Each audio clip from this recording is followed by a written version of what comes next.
Udah 7 menit, 7 detik, kok 7 menit sih? Udah, bismillahirrahmanirrahim.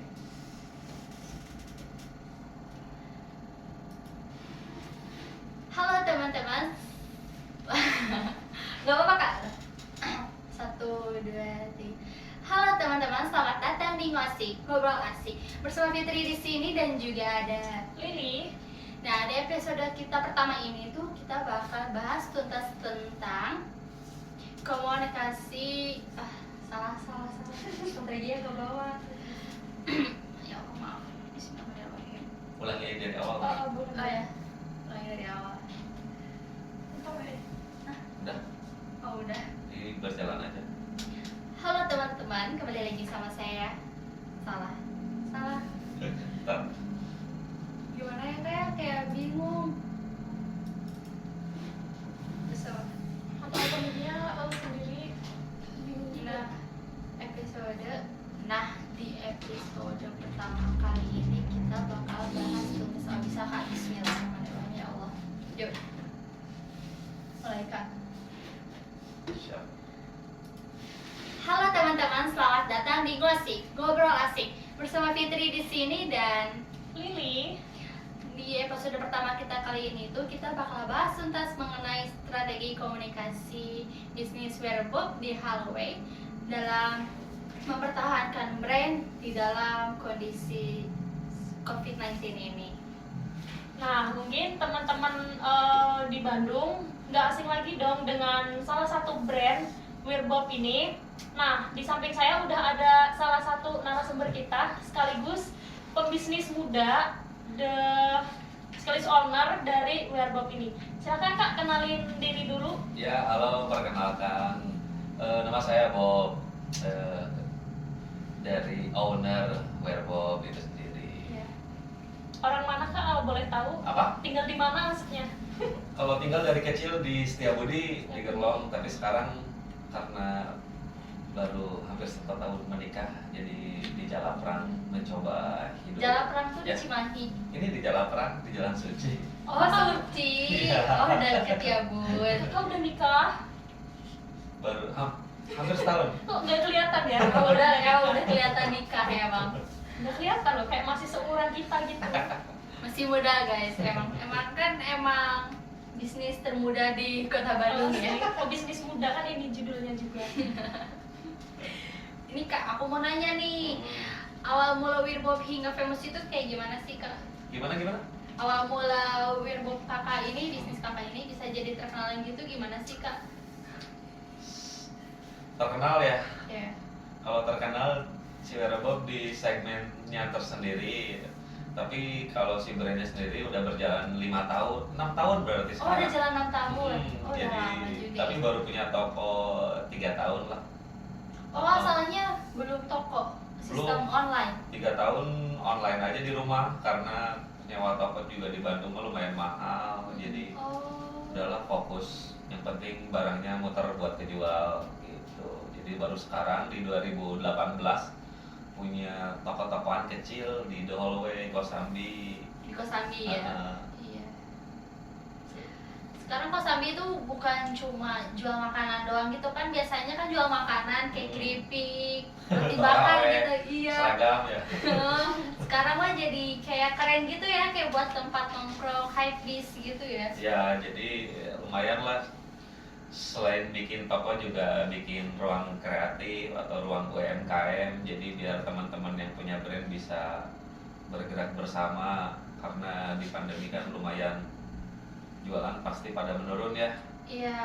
Jadi kita bareng-bareng lah yuk. Gimana caranya biar jualannya lancar gitu.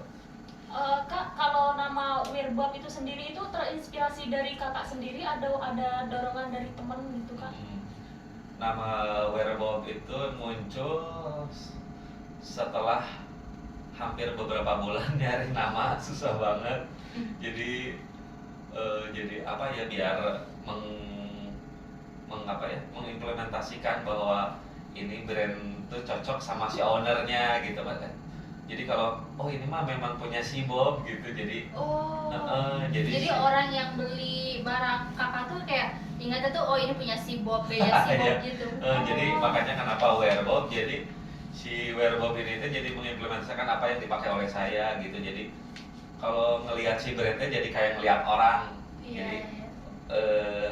kan kalau misalkan pernah ngobrol sama beberapa owner brand yang sudah besar juga, jadi kalau bikin brandnya ya ibaratnya kayak ngasuh anak gitu. Jadi ya kayak orang aja gitu diurus. Jadi gimana dari lahir, dari munculnya brand sampai udah gede gitu. Jadi dipikir-pikir ya cocok juga sih namanya Wearbob, jadi melahirkan apa sebuah brandnya dengan apa yang selalu saya pakai gitu.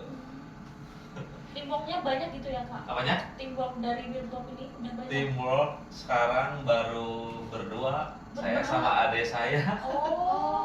Karena belum punya secara keperluan sih masih belum. Jadi yang lainnya kayak tim-tim dokumentasi dan lain-lain masih freelance, jadi cabutan aja. Kalau perlu kita ajak kerjasama gitu. Jadi kalau misalkan banyak-banyak juga sayang, operasionalnya lumayan.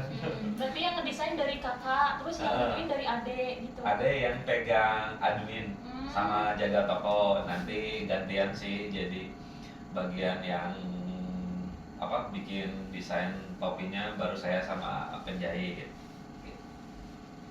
Ini Wearbob cuma buka apa namanya cuma topi doang atau ada produk lainnya? Sekarang sih masih fokus di topi, tapi kedepannya bakal ada lini usaha lain ke aparel, karena orang-orang juga kalau beli topi kayak nyari apa ya yang cocok dengan pakai topi yang dibeli di Wearbob gitu. Jadi makanya lah kita coba di beberapa bulan ke depan kita coba bikin outer, bikin tas, celana juga. Iya. Jadi biar siapa tahu disetelin kan topi.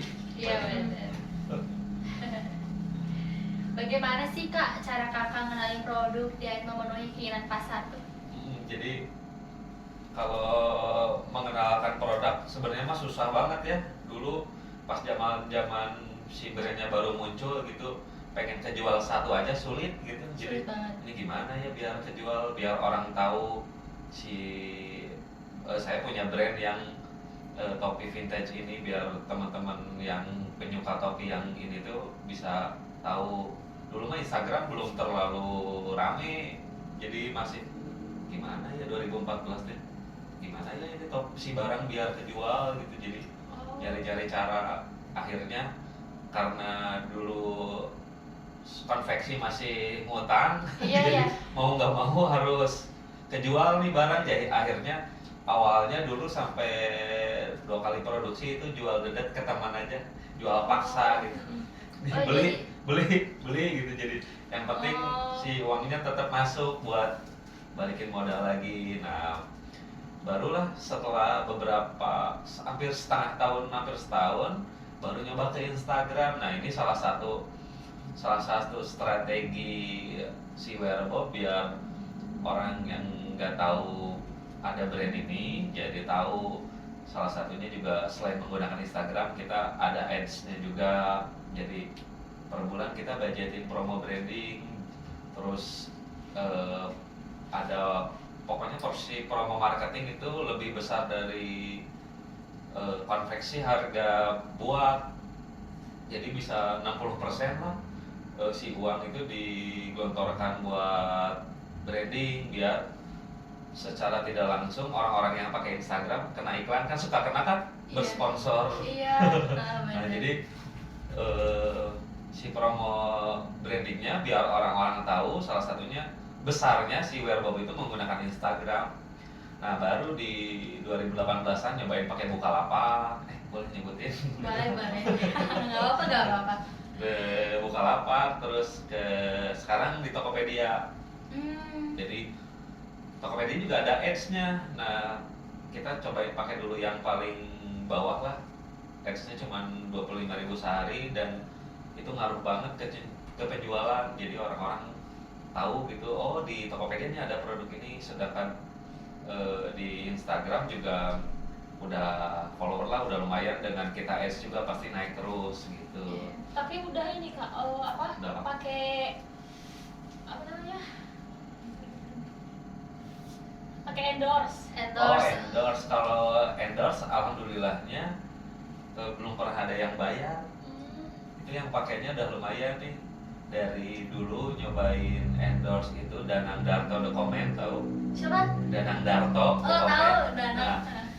Nah ini salah satu strategi branding si Werebob juga. Jadi kita komunikasinya lebih ke personal, jadi nggak ke brand ke artis. Kalau brand ke artis kan bayar, Iya. kan mau iya. endorse, oh iya Secara sekali personal. upload sekian juta. Nah kalau si Werebob, saya sendiri yang nge-DM, jadi nyobain DM. Kakak langsung ke Danang sama Danang. Ke Danang dulu awalnya, jadi kayak Mas Danang kenalin, saya punya brand, saya lagi merintis brand, ini brand saya melihat Mas Danang di dokumen pakai topi ini tuh cocok banget. Kalau mau dan berkenan, Mas Danang boleh pilih nih katalognya, pilih aja. Nah, udah gitu akhirnya milih satu, terus saya tawarin aja, Mas kenapa cuma satu? Kalau mau yang lain boleh, emang boleh berapa? Boleh berapa aja. Karena untuk komunikasi dengan artis tuh kadang susah ya, Iya. kadang bayar gitu. Nah ini untuknya bisa komunikasi dengan mudah gitu. Akhirnya saya kirim produknya, Mas Danang suka. Tadinya Mas Danang dulu, belum ke yang lainnya. Dia pakai, dia coba pakai ke dokumen. Nah anak-anaknya Kayaknya iya deh pernah lihat yang kayak bentuknya tuh yang kayak topi pelukis alam. iya, Iya. Nah jadi si anak-anaknya ditawarin, mau nggak pakai topi ini? Nah anak-anaknya mau. Besoknya Mas Danang nge-DM, bro minta nomor telepon, gua mau telepon. Dia dikasih sama Bob, udah gitu dia telepon, lu mau nggak si Werebob dipakai satu segmen di The Comment? Wah, Kan itu promo gratis ya di TV, satu episode. Akhirnya dikirim aja, ternyata nggak cuma Danang Darto, ada Yuki Kato sama bandnya. Teman-temannya juga. Jadi full band 6 orang sama Danang Darto jadi 9 orang. Saya kirim topi 9, akhirnya dipakai satu episode. keren banget. Merintisnya dari bawah banget langsung Langsung meledaknya dan dari yang pertamanya cara komunikasinya dengan melalui teman ke teman di Instagram, dari Instagram langsung ke artis dan artisnya pun langsung komunikasinya secara personal. Kan biasanya lewat manajer gitu kan. Ini mah langsung dan dari langsung dikasih ke Netizen publik gitu, ke Iya. netizen. Hebat sih, keren. Jadi untungnya si Mas Danang itu kayak menawarkan, saya nggak bisa hard selling, tapi saya bisa bantuin promo, katanya gitu. Alhamdulillah. Nah dari situ Keren. aja berpikir bahwa kalau artisnya yang baik mah pasti dia bakal balas DM gitu. Akhirnya coba-coba aja Ternyata ke vokalisnya Bulu Super Glenn, terus ke vokalisnya The Upstyle, tau nggak? Enggak. Jimmy Multazam. Nggak keangkatannya. Udah senior lah, udah legend. Malah sekarang sering dipakai sama ada vlognya Jimmy dan Malau. Itu musisi-musisi legend lah kalau menurut saya, karena mereka udah berjalan dari tahun 90-an dan mereka tuh udah, wah gue suka banget topi lu, jadi pakai aja terus, pakai di semua podcastnya pakai Werebob. Berarti udah terkenal banget itu. gila. Terkenal di segmennya. Segmennya. Tapi udah sampai kalangan artis juga ya yang make, keren banget. Gitu. Jadi secara promo mengkomunikasikan Werebob ke masyarakat itu ya dengan banyak cara ya. Iya. Bisa ke teman-teman, bisa Iya. Instagram menggunakan ads, bisa marketplace dan endorse. Nah, gitu. Nah, Kak, semenjak pandemi ini shifting dari model pembelanjaan offline terus pindah ke online, itu ada nggak sih Kak penurunan omset tuh dari penjualan yang dari Biasanya. Atau dari offline. yang Dari dari online, offline ke dari online. offline Ke ke online. online. Iya. Kalau penurunan mah sangat menurun ya, karena Iya. pas Ramadan itu kan Covid kayak mulai nggak kedenger tuh. Iya. Kemarin malah pengunjung di hallway aja sesuai dengan checker, yang terceker aja itu ada 25.000 orang dalam 1 bulan Ramadan. Kena COVID. Enggak, Oh. yang datang Oh, yang datang. pengunjung. Hmm, Kebayang nggak kalau 1 orang dia beli 1 produk lumayan. dari 25.000 5.000 orang itu kan itu brandnya ada banyak ya. Nah, Iya. kebetulan saya kan paling depan nih, jadi orang pasti kalau naik Melewati Wirbob ke dulu. lihat dulu nih, Wirbob nih. ini Wirbob. Tapi pasti balik ke tokonya nanti pulangnya. Iya, jadi pas masuk Wirbob, pulang juga Wirbob. Iya. Jadi kalau bulan Ramadan offline-nya memang lumayan banget, tapi pas PPKM mah memang udah nggak ada penjualan offline, udah mati aja, udah. Sedangkan penjualan offline itu bisa dihitung kayak uang kaget. Jadi kan yang pegang ade, jadi ade jualan aja offline. Nah pas dicek per akhir bulan offline ada berapa? Wah lumayan ternyata kemarin Ramadan. Pas PPKM kan offline gimana? Udah aja nol, nggak ada. Nah jadi pas kita udah bener-bener shifting ke online, ternyata ya maksudnya masih kalau online kan bisa bertahan. Jadi kalau offline-nya nggak ada, secara omset berkurang banget. Jadi biasanya di 100% mungkin sekarang jadi 70 sampai 60%, turunnya lumayan 30% sampai 40% gara-gara si PPKM ini teh. Tapi sekarang udah normal lagi belum Kak? Belum. Oh belum, masih Naik juga paling naik turun gitu. naik juga paling cuma 5 sampai 10%. Karena orang juga masih takut, dine in juga masih dibatasi, jadi masih fokus di online aja. Apa sih strategi kakak gitu agar mampu beradaptasi dan bertahan di kala pandemi seperti ini tuh kak dengan bisnis kakak ini sampai sekarang masih berjalan kan kak? Masih berjalan. Nah, Apa sih strategi itu kayak gimana gitu? selain branding tadi ya, jadi kita bisa menggunakan promo biar orang-orang tertarik tetap beli. Oh diskon gitu ya? Terus mengeluarkan produk-produk yang memang ini belum dikeluarin nih, artikel-artikel baru. Oh iya. Terus selain Wirebob juga si Wirebob ini jadi anchornya mungkin ya. Nah nanti di si Wirebob ini lagi merancang ada beberapa brand baru buat biar ada segmen yang lain, gak cuma topi. Jadi Kayak aparel gitu ya. nah kita lagi si Wirebob ada namanya Agaka. Nah si Agaka ini lini usaha si Wirebob yang lain biar si Wirebobnya tetap hidup. Ada aparelnya di Agaka, terus kita bikin Wirebob Kids buat anak-anak, terus ada jualan thrifting juga, jadi semua segmen kena, jadi si Wirebobnya tetap bisa bertahan gitu. Nah kan kakak bilang kadang menurun ya. Nah sedangkan di saat pandemi seperti ini supaya orang bisa order kan buat artikel baru. Nah otomatis kan butuh modal. Nah modal kakak tuh dari mana? Apa dari Wirebob aja atau kakak ada sampingan lain? Ya itu menarik sih, jadi memang beberapa tahun terakhir kadang suka kalau misalkan ada bulan-bulan sepi, nah itu suka bingung buat uang produksi selanjutnya kan ya. Jadi nah ini uangnya gimana. Nah tapi setelah pas dari pandemi awal PSBB itu si Wirebob udah nyoba nahan buat tidak terlalu jor-joran secara produksi, jadi save money dari awal PSBB. Jadi tiap bulan kita nge-save uang tuh, save uang. Jadi pas kemarin PPKM harus ngeluarin artikel baru, jadi konveksi juga harus dibayar. Nah akhirnya untungnya si Wirebob punya simpanan uang dari penghasilan dari beberapa bulan pas saat PSBB gitu. Oh gitu. Kak, terus kondisi keuntungan dan kerugian saat pandemi itu gimana Kak? Kan banyak gitu yang mengeluh para pebisnis. Ya, keuntungan dan kerugian ya. Iya.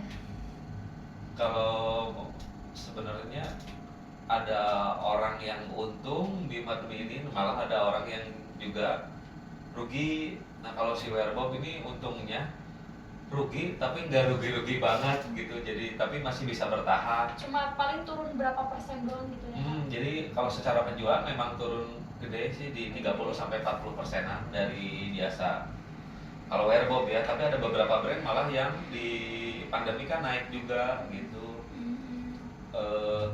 Contohnya si Wirebob kan lagi bikin lini usaha baru. Nah si uangnya kita save. Nah kita tuh lagi mau buka toko di Tasik. Pas baru buka pas PPKM.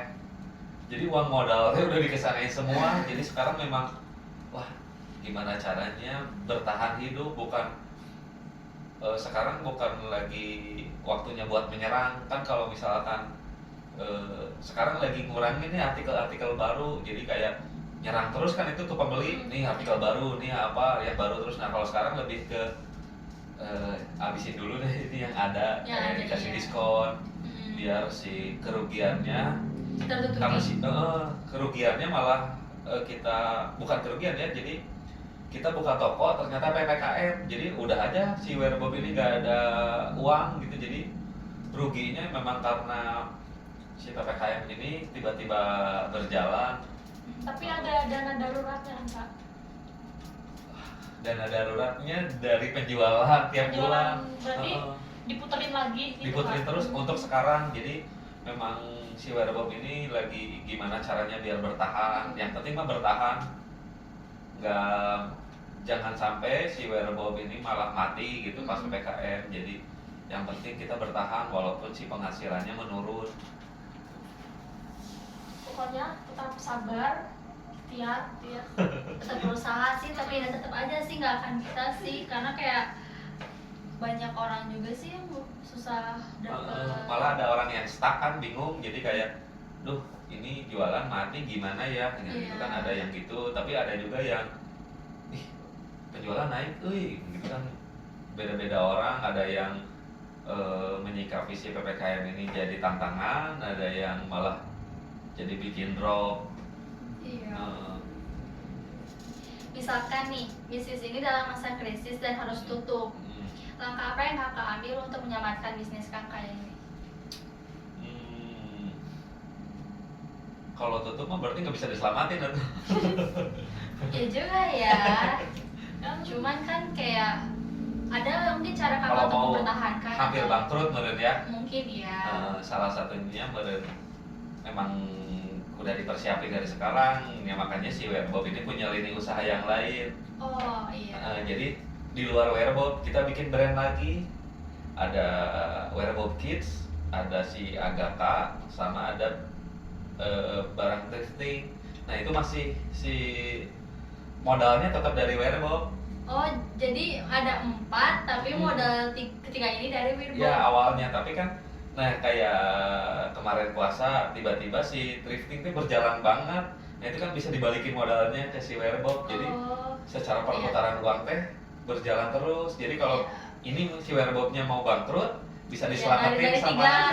dari yang 3. Nah, Keren juga ya otak bisnisnya tuh, jadi kayak supaya gua kagak kekurangan dana, bikin aja lagi jadi ditambah lagi dari bawah. nah, jadi diputerin aja terus. Jadi Diputerin kalau lagi. salah satunya ada yang uangnya habis nih, coba diambil dari yang ini, comot dari sini, pindahin ke sini. Nanti kalau pas ini naik, ini mati gitu aja terus. Jadi biar saling menghidupi gitu, jadi terus berjalan. Gitu. Nah terus Kak, kan banyak anak-anak muda di luar sana yang pengen nih jadi pebisnis. Nah itu gimana sih Kak tips dan triknya biar bisa jadi pebisnis, apalagi di bidang fashion? Pertama itu harus suka ya. Jadi jangan bisnis tapi kalau belum terlalu gue suka nih misalkan di sebuah brand, bikin brand misalkan kayak Bob sendiri dulu kenapa usaha topi, karena memang senang pakai topi, tapi senang juga awalnya karena nutupin rambut ya, biar nggak diejekin. Tapi ternyata secara fashion teh cocok, jadinya suka gitu, suka pakai topi dulu. Jadi ceritanya beli topi di Ciwok tuh, di Ciwok ada salah satu toko yang jualan aksesoris, nyobain beli 2010 aja si topinya udah 150.000. Nah beli topi itu sampai 3 kali, akhirnya tokonya tutup. Nah topi yang Bob punya 3 itu tuh hilang 2, sisa 1. Nah jadi gimana caranya pengen punya topi ini lagi, akhirnya nyoba bikin lah, nyari konveksi, ketemu di 2014 baru muncul Werbob. Nah itu juga munculnya karena kesukaan pengen pakai topi itu kan. Nah akhirnya topi yang disukain satu-satunya itu dibongkar buat dibikin pola namanya wearbob. Oh, awal mulanya dari situ. Dibongkar nih, Dibongkar. terus kayak diikutin gitu. Oh, Suka dulu kan itu. Hmm. Nah kalau udah suka ngerjain apapun juga nggak akan Berat gitu ya. berat. Jadi Oh. selain jadi menikmati secara alur bikinnya juga, jadi nggak akan bosan gitu. Jadi sampai sekarang juga seneng, cuman emang baru dicukur jadi nggak pakai topi aja. Salah satunya ya itu ya, Harus senang. harus suka, terus harus ngulik. Ngulik kayak gimana tuh? Jadi misalkan kayak tadi tuh gimana caranya biar si orang tuh tahu brandnya, jadi diulik marketnya kayak gitu. Udah suka, udah diulik, nah baru mulai nyari-nyari konveksi. Pokoknya jangan selalu terus mencoba aja, jangan berhenti. Kalau memang suka pasti gak akan berhenti sih gitu. Ya suka, ulik, cobain gitu. Jadi tips itu tuh harus kayak gua suka nih, apa yang gua suka, gua coba nih terjunin buat dibikin dan dijual. Jadinya apa yang kita seneng tuh terbayarkan, benar terbayar. Oh seperti itu. Enak juga ya kayak gitu. Enggak juga tapi. Kamu mau kayak Kabob nggak? Apa yang kamu suka kamu coba ikut terus jual? Nanti ya paling merintis dari bawah dulu. Iya sih. Merintis dari bawah ya kayak Kabob kan Dari ya. kecil lama-lama Dulu mau mulai bisnisnya dari zaman kuliah. Jadi Kuliah. kan kuliah di ISBI. Nah, ISBI. kuliah di ISBI di musik. Nah, dari zaman kuliah juga udah mikir musisi itu atau seniman itu menurut saya pribadi harus punya bisnis, karena secara perjalanannya nanti akan terregenerasi. Kalau ya kan kayak band, nanti pasti ada waktunya si band itu mati, ada band baru. Nah makanya kenapa harus punya usaha, biar pas ketika dari awal kayak pandemi aja. Iya. Pandemi nggak ada manggung sampai sekarang. Iya benar. Dan saya juga punya band. Jadi kayak gue punya band tapi gara-gara pandemi mati, bodo amat kan gue punya bisnis. Gitu. Jadi biar tetap hidup.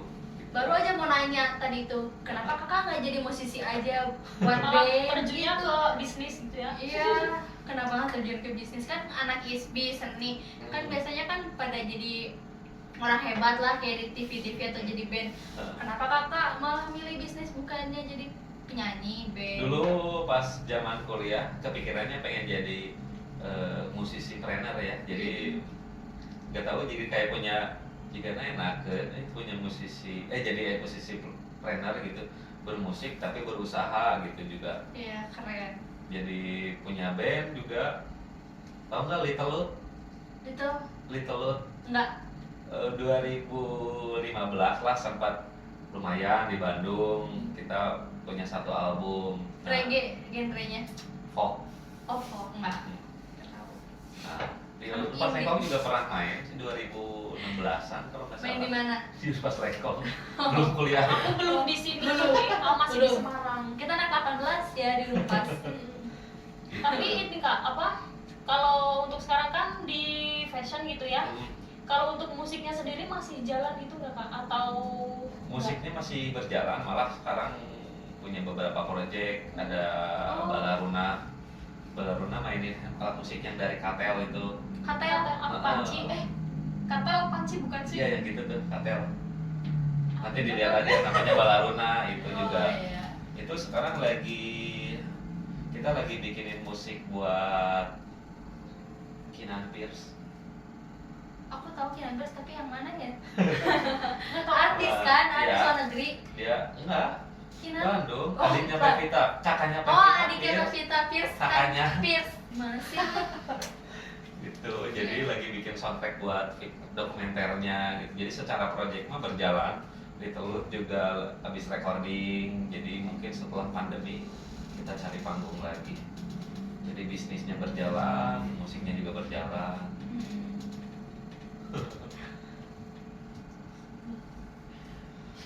Cut. Closing kapan tutup? Itu udah hampir 28. 28. Mau langsung closing, nggak mau bicara dulu? Soalnya tuh apa? Tapi nanti kamu yang closing ya. Juga kan nanti bisa diedit ya. Ya. Iya. Nanti di-cut sama yang edit sama out itunya gitu. So nanti kamu yang closing dikit lagi. Bicara Bisa. apa lagi nih? Sok. So bisa ya. Aku closing. Ya. Coba kamu ngajak ngobrol terus nanti closing kamu ya sampai 33 menit lah. Kan kita kepotong ngobrol. So lanjut. Ya, aku. Aku harus ngerasa apa sih? Itu kamu aja dulu. Kamu aja dulu nih. Apa kak? Apa? Nanya apa lagi? Tanggung 3 menit lagi. Sok. Nanya apa ya? Nanya apa ya kak? Apa dong? Bingung tau Asli udah hampir jadi itu. Gak apa-apa, santai aja. Ayo kenapa? Udah habis pertanyaannya. Berarti udah aja closing. Waktu itu yang aku chat kamu mana coba lihat pertanyaannya. Hah? Aku ngechat kamu ngasih banyak pertanyaan. Dibintangin nggak chat aku? Enggak. Coba aja dari pertanyaan apa ya? Kalimatnya dari searchingnya dikata. Nih, yang ini. Bentar ya. Oh. Bagaimana kondisi darurat? Bagaimana musik kemana presiden? Oh ini mah dari aku semua dong. Tadi aku nambahin. Bagaimana finansial? Oh udah ya, dikirain ada lagi. Aduh gimana ya kak pertanyaannya? Betul-betul. Masa mau udah aja? Kalau maksimal berarti nggak harus 30 kan kak? Maksimal apa? Maksimal 30 menit. Si podcast? Nah, Enggak sih. berarti nggak kan harus 30 menit? Enggak. Ya udah berarti mau langsung closing aja sih. Masih. Tapi sebelum closing, tadi itu terakhir bahasnya gimana sih kak? Yang musik Oh. ya, jadi semoga sih bisnisnya berjalan banyak gitu. Nanti aku Harapan ke depan misalkan apa? Oh iya. Nanti aku ngomong gini. Nah, itu dia beberapa tips dari Kak Bob nih. Jadi kalau kalian mau buat bisnis itu harus sesuai keinginan hati atau kesukaan kalian. Tapi nggak juga nggak apa-apa, cuman lebih baiknya seperti itu. Aku nanti ngomong gitu ya. Nanti kalau aku gini kamu sudah langsung siap ya. Langsung kayak, nah itu dia dari penyampaian Fitri dan Bob. Kamu langsung penutupan ya. Penutupannya jangan sekian dari kami kayak gitu nggak ya? Bisa kan ya? Ah, so. Ketiga. Lanjut. Nah, itu dia tips dari Kak Bob ya tentang bisnis di kala pandemi seperti ini. Jadi buat kalian yang mau buat bisnis itu harus sesuai apa yang kalian suka kayak gitu. Tapi kalau enggak juga nggak apa-apa. Tapi kalau bisa memang harus sesuai apa yang kalian suka gitu Ya, biar minimal bisa harus berjalan dengan baik. dicoba lah. Iya, dicoba biar di kala pandemi gabut